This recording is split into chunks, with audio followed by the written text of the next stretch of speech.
Welcome to Coffee and RPGs, everyone. My name is Solomon SK, and I know a lot of you guys have been playing Elden Ring, and for good reason too. And one of the reasons I think it's so popular is because it's open world, even more so open world than any other From Software game has made up to date. Now, I'm not going to waste your guys' time, and I'm just going to put the list right here to my right, and that's probably a big no-no for a lot of you people who make content on YouTube. Why would you already give away what's already ahead in the video? Well, first of all, I'm going to have the timestamp down in the description below, but I would hope that you would watch this video with me in hopes that maybe I could change your mind on some of the games, or maybe there's a game on this list that you never heard of that you might be curious about. We'll also go over some of the reasons why a lot of these players or gamers are looking forward to these particular open world RPGs. Not to mention, I will also try to include a variety of open world RPGs, whether you're into MMOs, online RPGs, looter shooters, JRPGs, and the like. So with that being said, if you guys got your coffee or beverage of choice, let's go ahead and go over these games together. Cheers to you guys. And yes, I am wearing pants. See?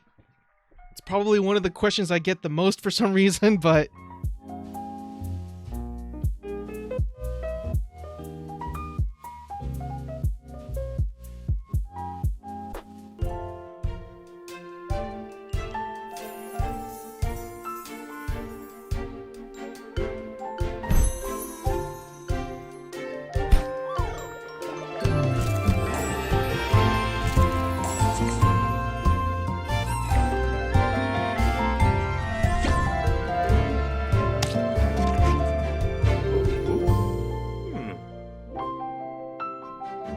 now, first up, number 20 on our list is Kitori Academy. Now, this is going to be an RPG that's geared more towards somebody who is into Stardew Valley and Animal Crossing. Mix that in with a little bit of anime style of Harry Potter, if you will. In its brief description, it says that Kitori Academy is a life simulator where you live the adventures of a wizard apprentice with your spirit companion, train your magical skills, and learn how to brew potions, grow vegetables, and catch spells to challenge the curse that lurks in the world. So based upon some of the tags that they have here for this game, it's probably going to be first and foremost a farm and life sim game. As it mentioned before, we also got elements of RPGs, obviously simulation, sandbox, crafting, also its open worldness. I mean, that probably goes without saying. But one of the reasons why this is on the bottom part of my personal list is because it's probably gearing more towards a much younger demographic, if you know what I mean. And so still a game to look forward to, but not necessarily my cup of tea or cup of coffee in this case. Anyways, we'll continue on with the trailer and move on to the next.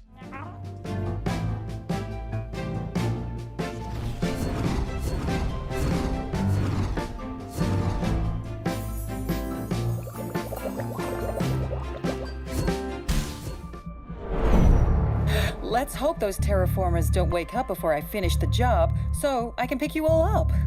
Assuming you find Agent Sienna, and she's still alive.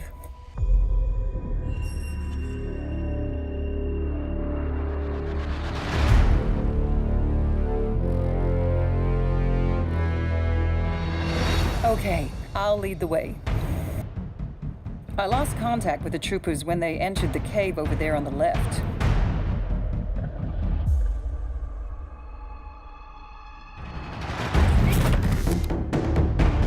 Now at number 19, we got Hubris, and the reason why it's at number 19 and not number 15 where I would want it is because this is a VR only game, and I don't have a VR headset myself, but because I wanted to include something for everybody, that's why I thought I'd cover this game anyways.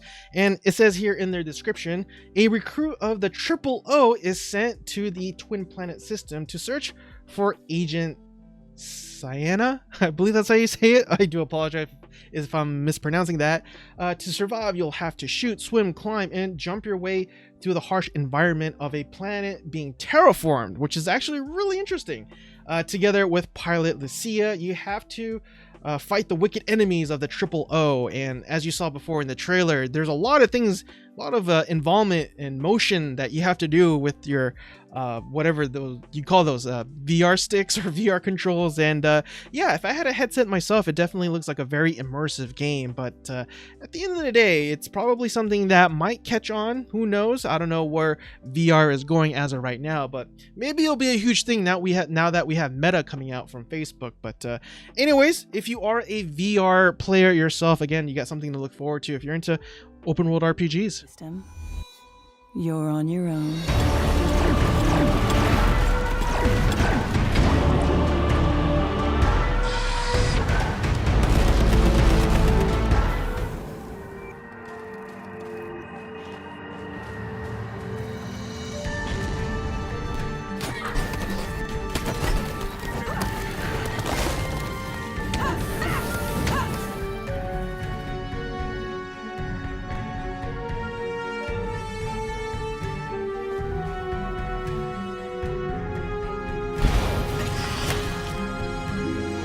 Next at number 18, we have a game here called Frozen Flame, and this is a game that I've been talking about off and on throughout my YouTube career, and this game is particularly probably geared more towards somebody who enjoys games like Valheim, mixed in with a little bit of Conan. Now, it does have the massively multiplayer tag here, but I wouldn't really call this an MMO in a traditional sense like World of Warcraft or Final Fantasy XIV, but it is a survival game and a lot of building will be involved. It also has a lot of co-op for you to do, again, such as Valheim. Now, fortunately, this game is in early access, so if you want to go ahead and check it out for yourself before it actually comes out, you're more than welcome to do so. But overall, it seems like a really solid RPG, and at minimum, it should have a pretty substantial cult following.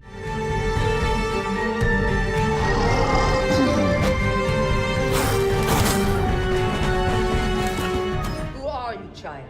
My name is Frey Holland. I do not know how I got here, and all I want is to go home. She is hell spawned. How else did she survive in the corruption? The people are afraid. They look to me in the council for hope that we cannot give them. But maybe you can. Wherever I go turns to It's always been this way. Athia's all but lost. Everything that corruption touches, it breaks. Yeah. I saw it up close.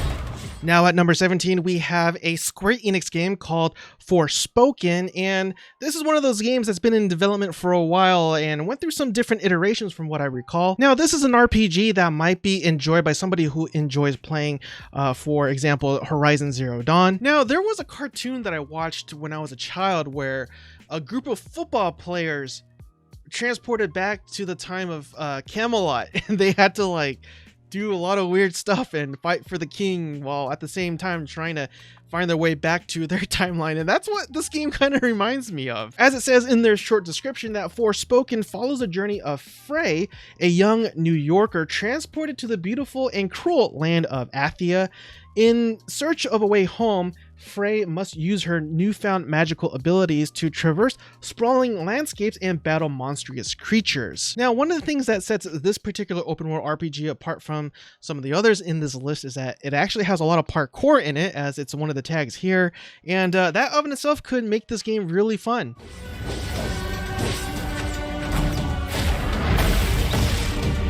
How do you plead? Not guilty. Lies! She dies!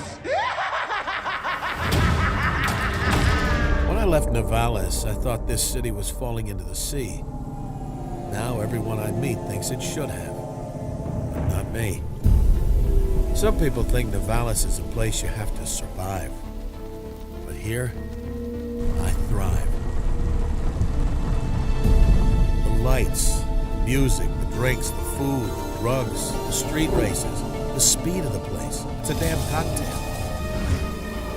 Next at number 16, we have a game here called Nivalis, and if this looks a little familiar, that's because it's made by the same developers who made Cloudpunk. But what sets this apart from Cloudpunk is that you actually start up your own business, whereas in Cloudpunk you were a delivery person. And it says here in their brief description, grow your business, manage restaurants and nightclubs, make friends and enemies, buy and decorate apartments, go fishing, and maybe even find love in Nivalis, the city that stretches from the ocean to the clouds. And again, as I stated earlier, this is something that might be geared towards for somebody who was into that sort of voxel cyberpunk look and feel of the game from Cloudpunk, which I definitely did enjoy. Taking a look from the tags listed for this particular game, again, I think one of the biggest things here is going to be management, and so if that's sort of your cup of coffee, Get it? See what I did there again? Anyways, if this is something that you're interested in, again, let me know down in the description below what you're looking forward to the most about this particular game. I don't think I've really played management games personally myself, not to the extent that I'm familiar with that kind of genre, but hey, this might be the first.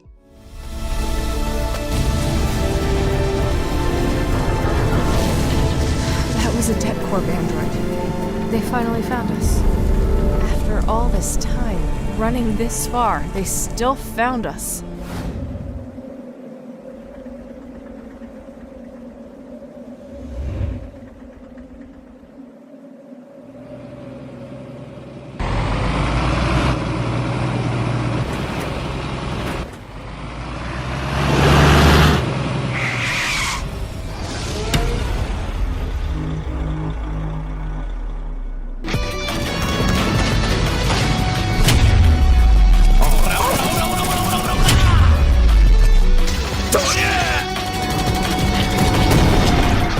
Now, if vehicular combat is more your thing, we got Metal Max Xeno Reborn coming up on our list next here. And just a brief description, it says that Metal Max Xeno Reborn is an action JRPG with real-time battle and vehicle combat elements. Join Tails, a lone hunter, and search for allies in a vengeance-charged war against monsters and robotic enemies. Learn new skills and collect and customize tanks as you journey through a devastated world. Now, this game is going to definitely cater more towards the JRPG fans of the genre, but this is also going to be a turn-based combat game, so I know a lot of you aren't into that type of game, but like I said, as I stated before, this is a list for everybody, hopefully, and so yeah, you killed two birds with one stone if you're into both of those things.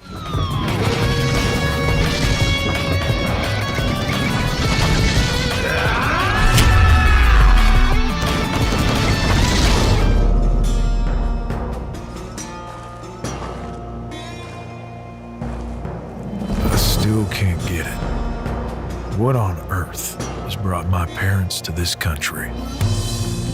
They said it was supposed to be a paradise on Earth.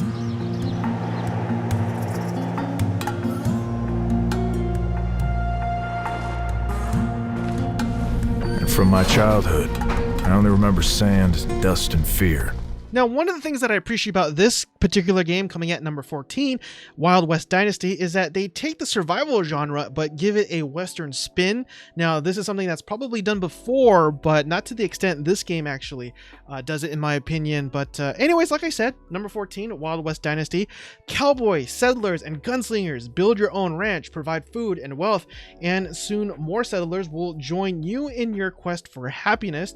Will you manage to build a Wild West Dynasty, or will you end up on the gallows? Again, this is for somebody who is into survival games, but I probably wouldn't even include this game if it weren't for the Western setting, because again, that's not something that we see a lot, as some of its tag does involve fishing, again, survival, base building, action, adventure, and Western. I think that's probably the key thing here for this particular game. Otherwise, if it was just another game set in your average medieval time frame, I don't know if I'd necessarily even include this game, because those type of games seem to be a dime a dozen these days.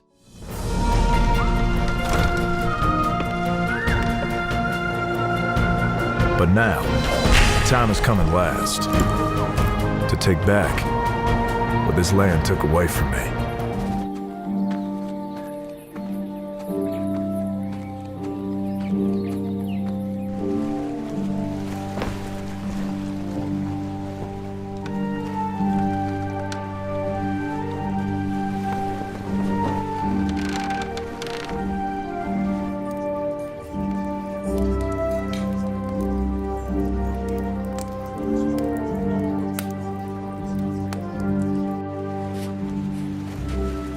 Next at number 13, again, the reason why I placed this game very similarly to the previous game that we talked about is because it's a open world RPG that's about survival, much like Valheim, but it's set in the pirate world, for example, maybe very similar to the games like Ark. This game might also be appealing to somebody who also plays, for example, Sea of Thieves, because again, you got the pirate theme going on there, as it has naval combat for one of its tags. It also has the sandbox tag, as well as historical and military, for example. So a lot of good things. Might even be a little bit more on the brutal end of things, maybe on the more violent side of things, just given those tags. But anyways, this is something that looks very promising and very different from your, again, normal take of what a survival RPG is.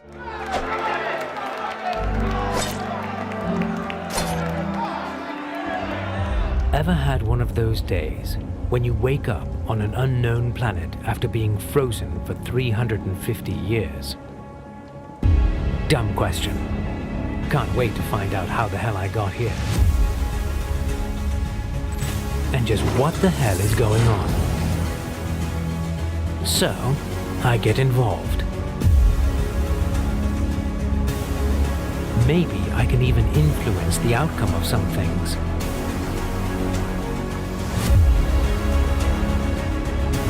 I soon realize my own decisions have a huge impact. Next at number 12, we have a game here called The Last Oricru, and I do apologize if I'm mispronouncing that, although I'm pretty sure that's how you say it. But anyways, the reason why this is relatively high on the list is because a lot of these RPGs that we play, especially when it comes to open world RPGs, is that the story can be a little lacking, unfortunately.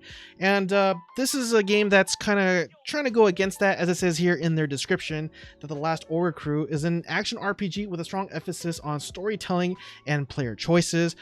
Again, one of the things that you could say about Elden Ring, or one of the things that it lacks, is storytelling. A lot of people just play it for its challenge and just looking at the beautiful world, and story tends to kind of get the backseat of things from what I can tell. Matter of fact, I would argue one of the reasons why we got games that are so popular, for example, like the Fallout series or the Elder Scrolls series, is because your choices matter. How you decide to respond to somebody or who you decide to take out does matter in the game and how it plays out. And so maybe they're trying to go something very similar to that, as it continues to say that the player awakens in a sci-fi medieval world on the brink of war and starts influencing the destiny of the world. Game is designed as both single player and a co-op experience. And as you can see from the trailer, yeah, they kind of mesh those two genres together, sci-fi and fantasy.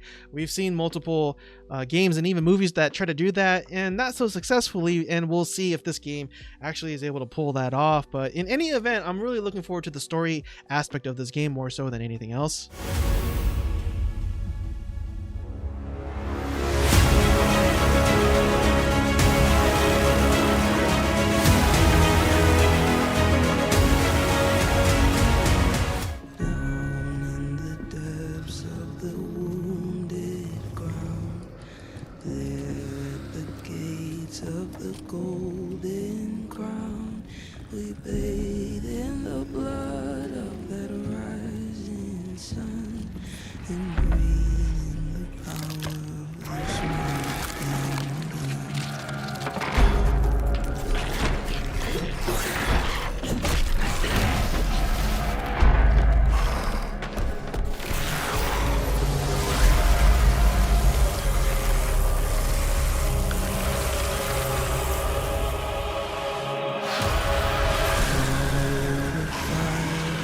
Next at number 11, we got Flintlock, The Siege of Dawn, and this is definitely a game catered towards the people who enjoy the Dark Souls game like Elden Ring, and especially the games like Star Wars The Fallen Order, where difficulty is the main attraction of the game. Maybe sprinkle in just a little bit of Horizon Zero Dawn as well, as it does have female protagonists in the tags, but it's also a hack and slash game, character customization, dark fantasy, again, Dark Souls, right?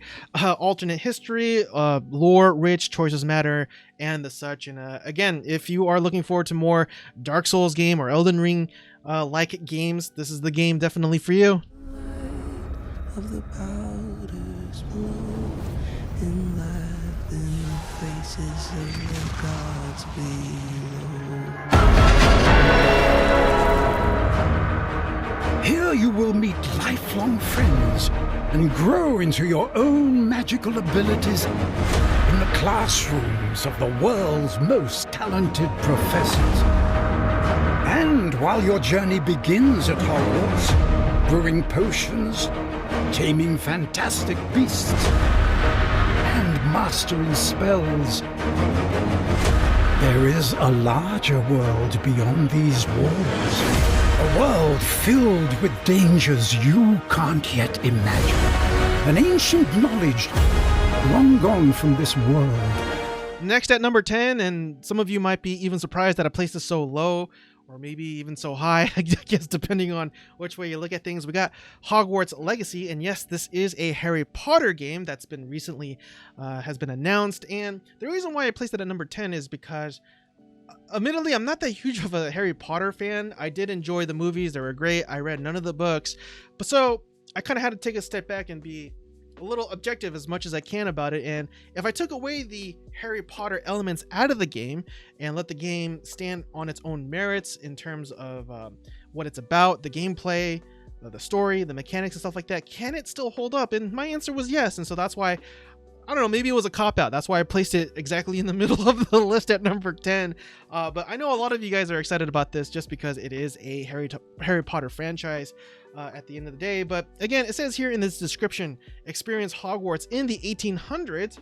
Your character is a student who holds the key to an ancient secret that threatens to tear the wizarding world apart, make allies, battle dark wizards, and decide the fate of the wizarding world. I don't know why I can't pronounce that. Now, this will be a single-player open-world RPG. It doesn't seem like there's going to be any multiplayer or co-op capabilities with this game. It might change, but as of right now, yeah, it's just straight up a single-player game.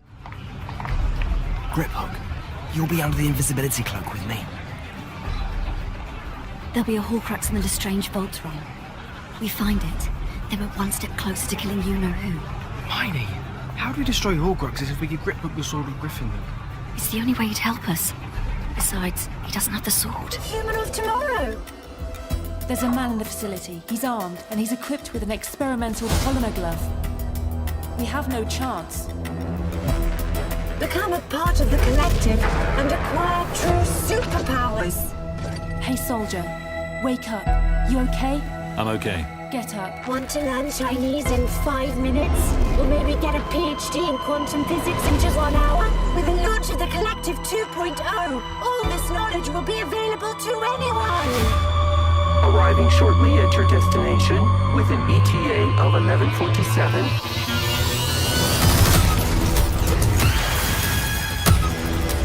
And at number 9, probably the most unusual game on this list, we have Atomic Heart.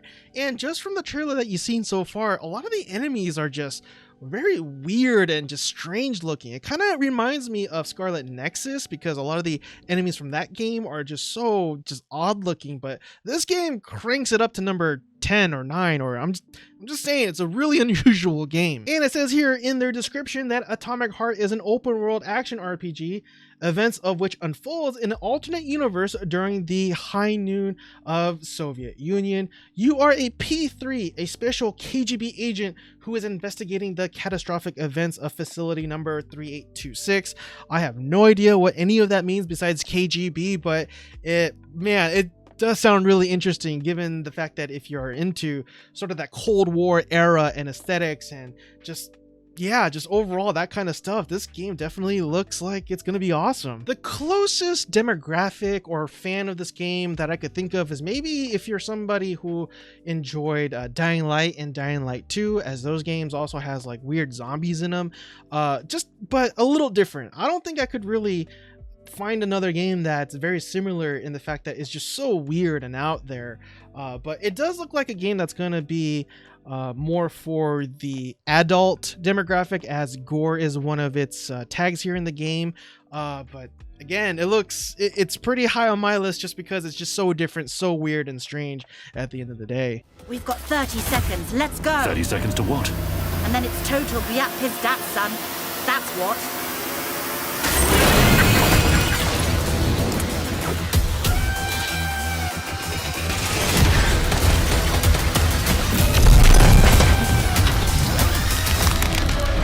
The most painful moments, torments, and fears. It's you! Again. Again, and again, and again, and again.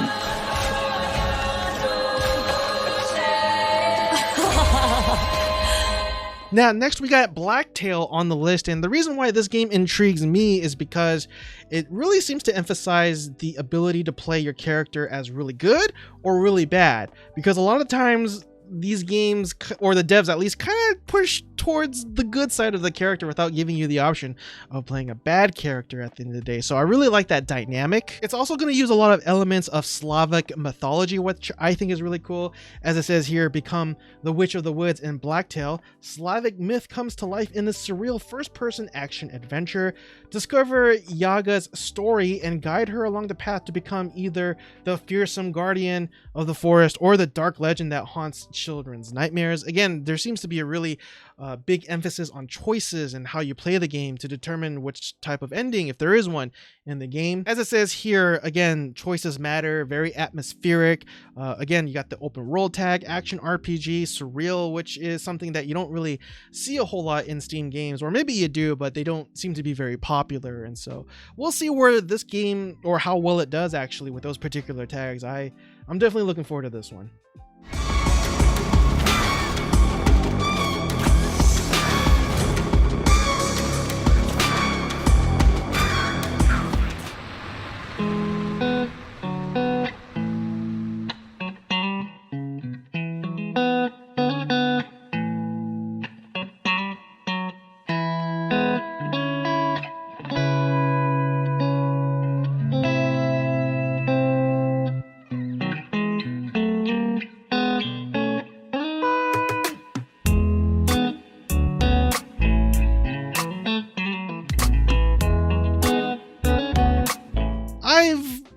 Surprised myself with this one. I placed this really high on the list despite the fact that I'm not really a fan of farm simming games, but the reason why this game is so high and what sets it apart from other farming sim games is the fact that it looks very much like a JRPG game. And again, obviously this game is going to cater towards more of those people who enjoy playing things like Stardew Valley or Animal Crossing, but with a JRPG or anime twist to things. As it says here in their brief description, bridge the gap between traditional practices and modern influences as you find harmony in the Japanese countryside. And if I could digress just a little bit, I kind of understand that. Me being South Korean, there seems to be this clash of cultures between the old historical Korea and then you got the modern Korea with, like, you know, K-pop and K-dramas and stuff like that. And yeah, I don't know how I feel about that, considering it's my mother country, for lack of a better term.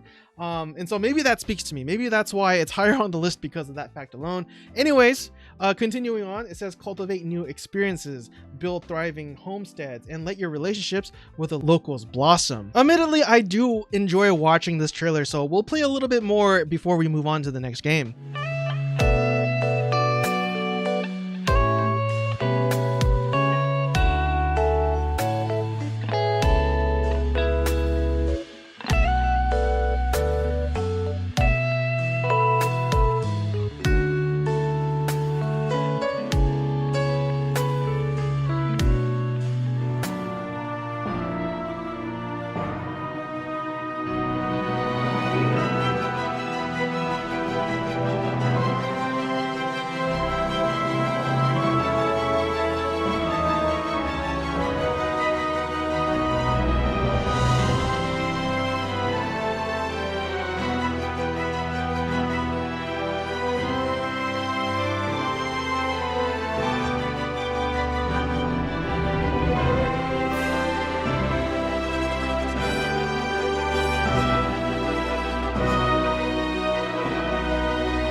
Next, we got Starship Simulator in this list, and I'm looking forward to this because I don't think I've ever played anything like this before. Typically, when it comes to anything that involves starships or starship simulators, they typically don't have RPG elements, but this game apparently does. As it says here, step aboard one of the most detailed starships ever made in this genre-defying space simulation. Genre-defining, that is, I will admit.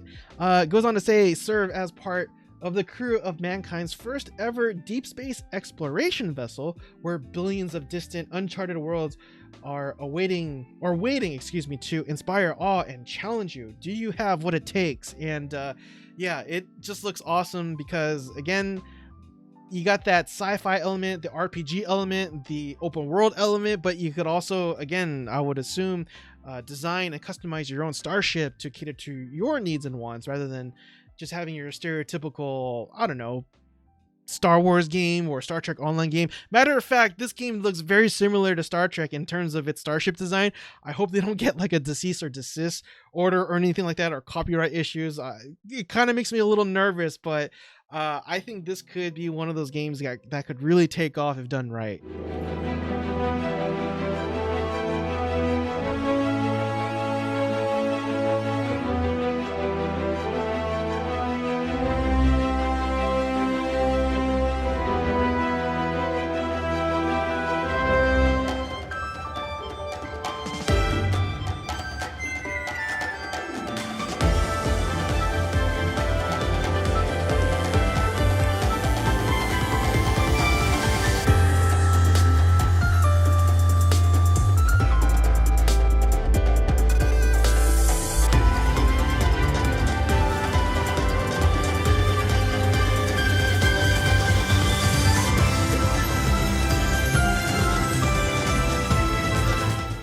Next, we got none other than Palworld, and admittedly, I'm a little afraid to put this so high as it is because it can be a little controversial considering what you could do in this game, as you probably saw in the trailer, where you could actually make your pals or Pokemons in this case work for you and put them in sweatshops or experiment them and stuff like that.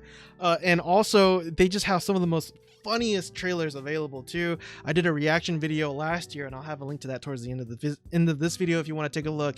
But it's just a funny game, but it also a dark one at 2. I don't know how I feel about this game, but because I have strong feelings about this game, that's why I'm placing this one at number 5. Now, you might be more familiar with another game that Pocket Pair has made called Craftopia, and it's going to have a lot of similar elements to that game as well, but kind of cranked up a little bit more in terms of what you could do with your pals or Pokemon, whatever you want to call it. So yeah, definitely a open adventure survival crafting sandbox MMO, or not MMO, I'm sorry, RPG in this case. But just know this is probably going to be one of those games where you're either going to love it or you're either going to hate it.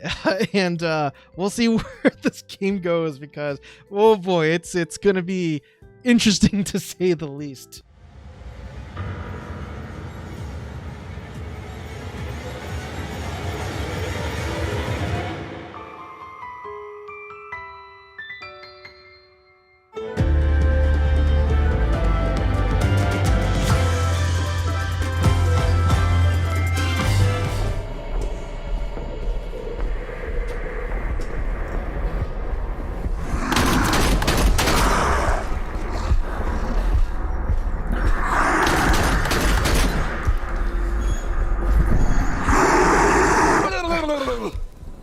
Пошел ты. Зря ты так с друзьями. Ты же его на вылазки таскаешь. Чего-чего, а дружбы в зоне я точно не встречал.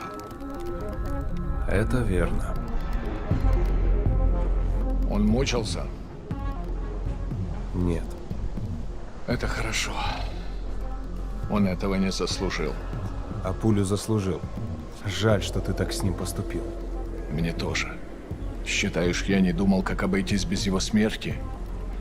Она не могла быть свободна, пока он жив. And coming at number 4, we got none other than Stalker 2, Heart of Chernobyl. This is a franchise that I've been playing since I was a kid. This is a really tremendous game. Matter of fact, I still have the hard copy of the original Stalker game for the PC, just to give you an idea how much I'm looking forward to this game. But unfortunately, because of the things that's going on in Ukraine right now, this game has been delayed.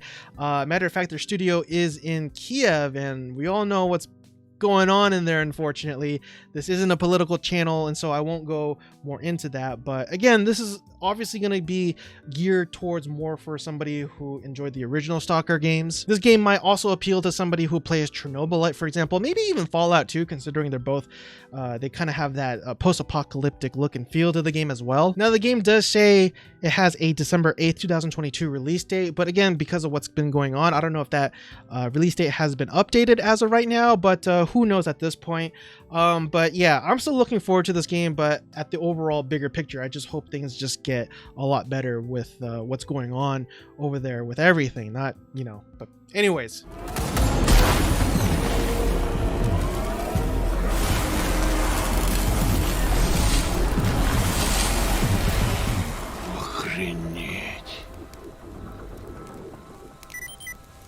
Похоже, пора. И куда ты теперь? The rice fields, the watermill. Everything looked just like you told me. And the people. There were so many. They worked so hard to keep us safe and at peace with the gods. Finally, everybody was happy. And there was no hunger anymore. It was so beautiful and peaceful. I couldn't believe it.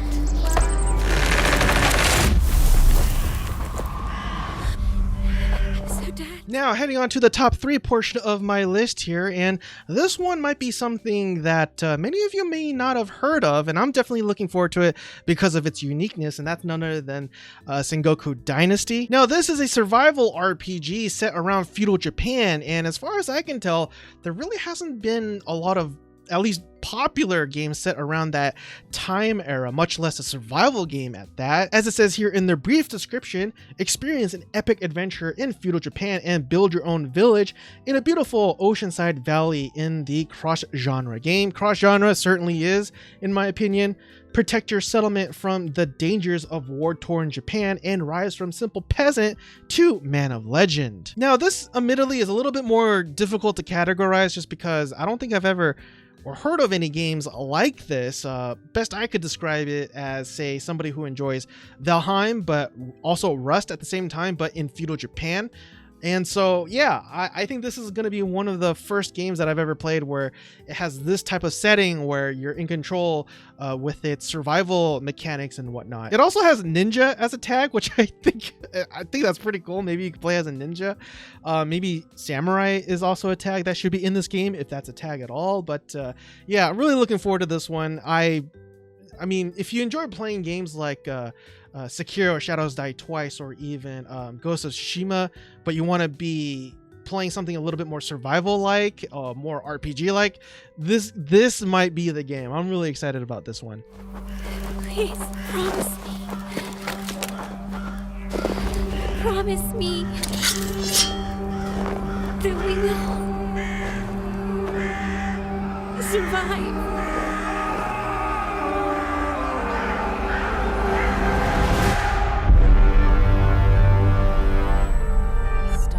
So vast, but that we have measured it. You're part of Constellation now, part of our family. What you've found, it's the key to unlocking everything. We reach your constellation. This is all we've been working towards. Jemison route looks good. We've come to the beginning of humanity's final journey. Prepare for departure. Graviton loop array spool check. Your space lane is clear. That's why we're here. Main engines go. Ignition. To discover what's out there. Good luck, Constellation. You are go for launch. And coming in at number 2, and this is probably not a surprise for many of us, it's none other than Starfield. I've been a fan of Bethesda games ever since Oblivion. I'm actually more of a fan of their Fallout series more so than their Elder Scrolls series, just because I tend to like sci-fi more, but even more so Fallout, because they have their games set in a retro futurism setting. Sort of that retro sci-fi, if you will. I mean, look at the way I dress. I just love the things that go on during the 30s, 40s, and 50s of Americana culture and whatnot. But anyways, Starfield is one of those games where I feel like it's going to have a huge replayability, not because of the game itself, but because of the huge modding community that are typically associated with Bethesda games. Heck, look at games like Skyrim. That game is over 10 years old, yet still played by millions, or at the very least thousands of players, because new mods keep coming out for that game where it just makes the game even more immersive perhaps, or even harder, or some way to make the game to cater to your needs and wants, and so you start playing it over and over again. Again, same thing with the Fallout games, you know. And yeah, it's one of those things where I'm excited because some of the mods that do come out for those games, they try to put a modern twist to things, but it just doesn't seem very lore friendly, unfortunately. A lot of people like to make mods that make your character very tactical and put modern guns in the game, but it tends to be very lore breaking. With Starfield, because it's a sci-fi game, you can actually include very modern and contemporary things in the game and still feel very lore friendly, which I'm very excited about. We're very excited to offer you this exclusive look at Starfield and the exciting universe we've created, which is an area of our solar system we call the Settled Systems. Our game is set in the year 2330, in a relatively small pocket of the Milky Way, in an area that extends outward from our solar system for approximately 50 light years.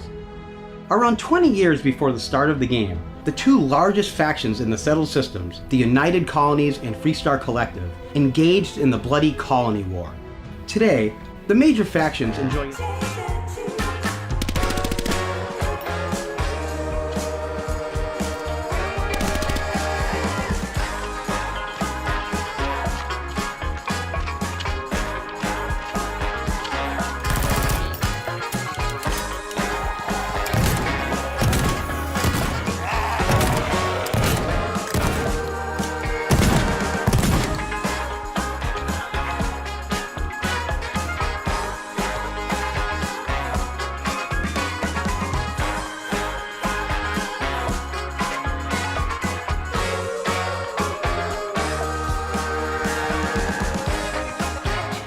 Coming at number 1, The Day Before. Now, this is a game that just looks absolutely beautiful, as you saw in the trailer that I just played, and it's a survival zombie RPG, open world RPG, even has the massive multiplayer tag, which I kind of disagree with, again, because I don't think it's an MMO in the traditional sense as, say, World of Warcraft or Final Fantasy XIV.